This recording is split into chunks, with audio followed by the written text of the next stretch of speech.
Hello and welcome back to the NBA portion of Core 4 Productions here with Travis here. Finally done talking about the Lions. Thank the Lord. Hopefully we never have to do that again because that was brutally painful. Couldn't have said it better myself. In fact, I'll do that too.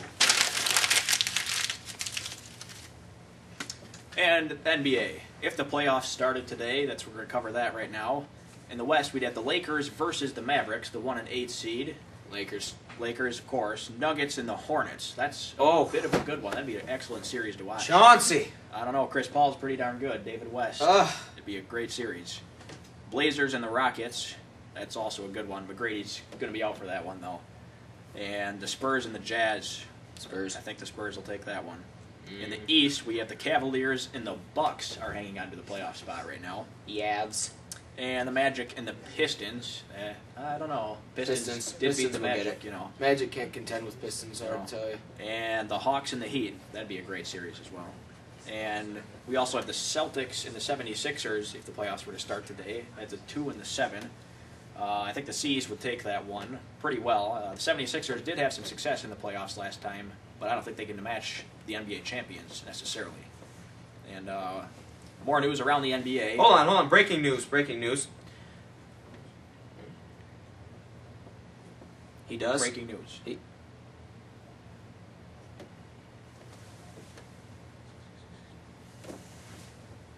We found out that Chuck Daly just has cancer. He has cancer.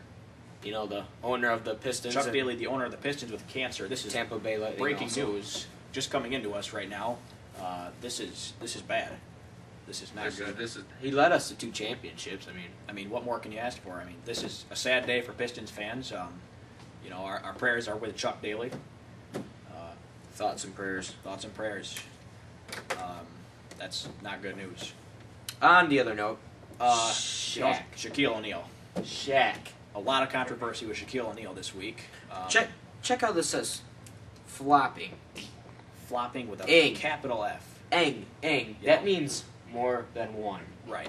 So, did he ever flop more than once in his career? I don't think so. I doubt it. And so, how can Stan Van Gundy say flopping? Yeah, of course, if you don't know the story behind this, the Suns played the Magic, and Dwight Howard was driving in, you know, kind of used a forearm a little bit, but a 350-pound man like Shaquille O'Neal should not be just flying to the ground like that. That's true. It was an obvious flop if you watch it on tape, and Magic coach Van Gundy spoke out on that and got a lot of heat from Shaq afterwards for that. Shaq also quoted and said, "He is a nobody." That's what he said. He said he doesn't like front runners, and that's what he referred to Van Gundy as. So, obviously, Van Gundy receiving a mouthful for what he said. I mean, it was. Did you see the comment that Dwight said to Shaq too? He says, "You know, all this. You know, I can kind of take that. I respect my elders." Right. That's Dwight Howard. Very professional. Very professional. And then what does Shaq reply? Saying, "I just didn't want to hurt the poor fella." You know, he's also. I don't think it would take a lot to hurt Dwight Howard. Yeah, I mean, he's not rarely. He can't. You know, he's not as strong as Shaq, but he is very much the best contender. Absolutely.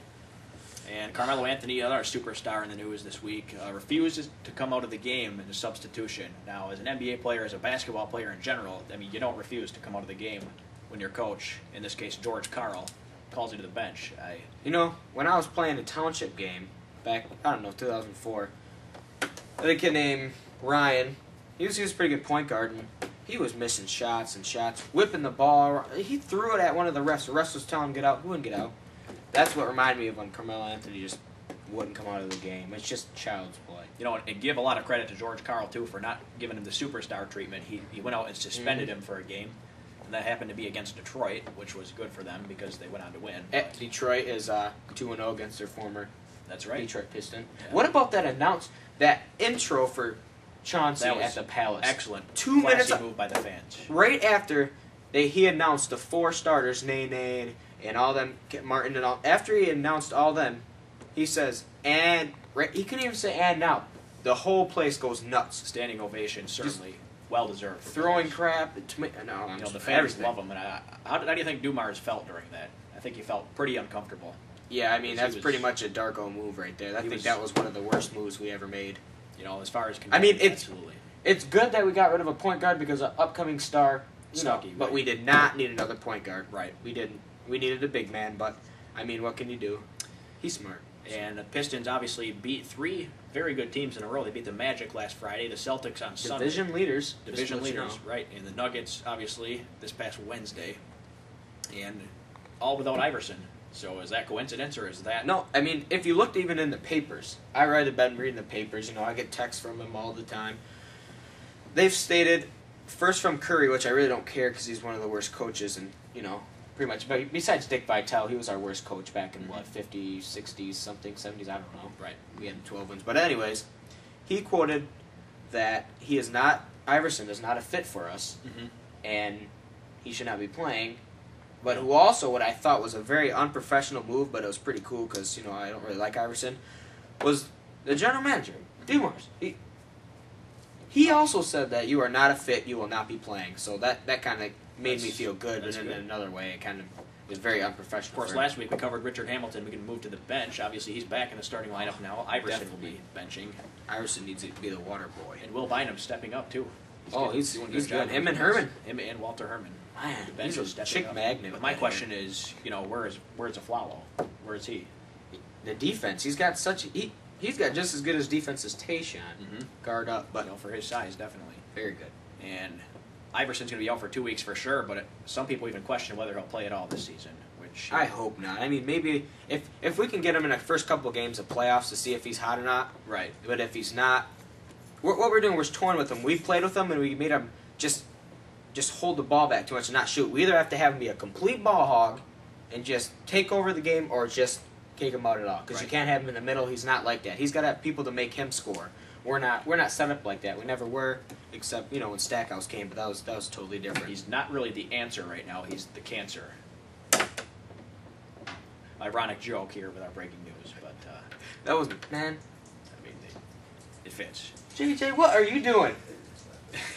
If you don't know, it's our cameraman. He seems to be taking a whiz. And Right now, come on, unprofessional. we're going to move on to tonight's NBA matchups after that one. Tonight we got NBA matchups. some good games. We have the Heat at the Raptors right now. That's going to be tonight. I say Dwayne Wade and the Heat come in and take that one. Chris Bosh is good, but I just don't think they can win. Nets at Magic. Despite the record differentials, I think that'll be a very good game. Yeah. Harris has been playing phenomenal. And that game winner. Vince Carter, too. Oh, that game winner was amazing. Oh, that just little... Absolutely amazing. And he didn't know he made it. Yeah. But I still go with the Magic. Hawks not a good team on the road, but you're assumed they'll go in and beat the Bobcats tonight. But Bobcats not necessarily as much. Mecca. What's up with that kid? I mean, he hasn't been... Yeah, but I think I like the Hawks there. And Warriors at Pistons, I hate to do it. I might take the Pistons on this one tonight. I always grit my teeth when I do that, but I think they should be able to take that one. As long as Iverson's not playing, we're good. Right. And excellent matchup tonight. Oh, man. Wait. We should do that last, because I should do. Okay, we'll do it last.